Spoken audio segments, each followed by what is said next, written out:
What's the worst advice you've ever received? So when my sister had passed away, we were in the hospital waiting room. My mother's friend was with us. She pointed right at me in my face. I was just about to turn 14. She says, "Don't you cry.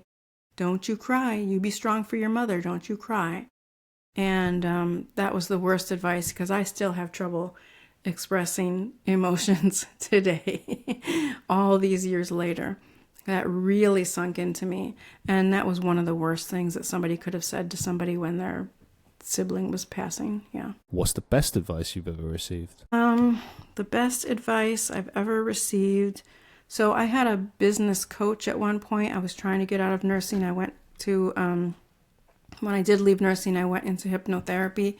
And I was also doing pet sitting on the side. I was really focused on the hypnotherapy. The pet sitting was just like my side gig.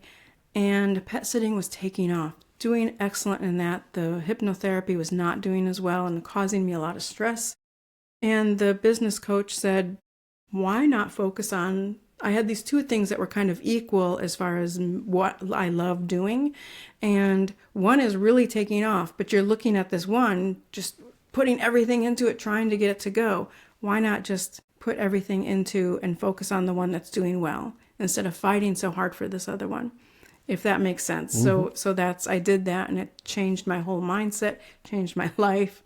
And so yeah, that was the best advice. What's the biggest life lesson you've learned so far? I think it's, and a lot of people know this, and I already said this, but I think that there's always hope, but I was going to say that you never know what's going on behind anybody. You can't take anything for face value.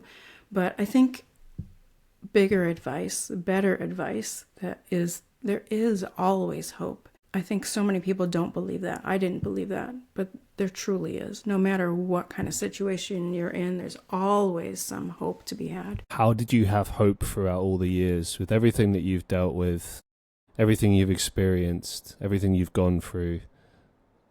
How did you keep going? Well, because my mother had lost a daughter already, I didn't want her to lose another one. So that's really kind of what kept me hanging on and kept me trying, was because I didn't want my mother to go through burying two of her daughters. And before me, she had had twin boys that she lost. So I didn't want to put my mother through that. But I also had a plan. Like if I went through this therapy and it didn't work, I wasn't going to be here anymore. So it was like, okay, I'm going to, just like nursing, I'm going to give it everything I can. And if I still fail, I know that I've given it my all. So, yeah. A final question for you to sort of draw things all for a close to an amazing show. Do you have any upcoming projects or final thoughts that you'd like to share with our listeners? So, as far as upcoming projects, I am writing a third book. I don't have a title yet for it, but that's going to be more the books are focused on all these terrible things happened and then I healed. Mm-hmm. So it ends off good, but this one's going to be all about the healing process. So that's my next project. Yeah. Have you started writing it yet, or are you sort of like... Yeah. So when do you reckon it will be released, roughly? I'm hoping the end of the year. By the end of the year or the beginning of the new year. That's what I'm hoping. Well, best of luck, man. I know how difficult it is to write a book. It's... Who knows? But yeah, well done.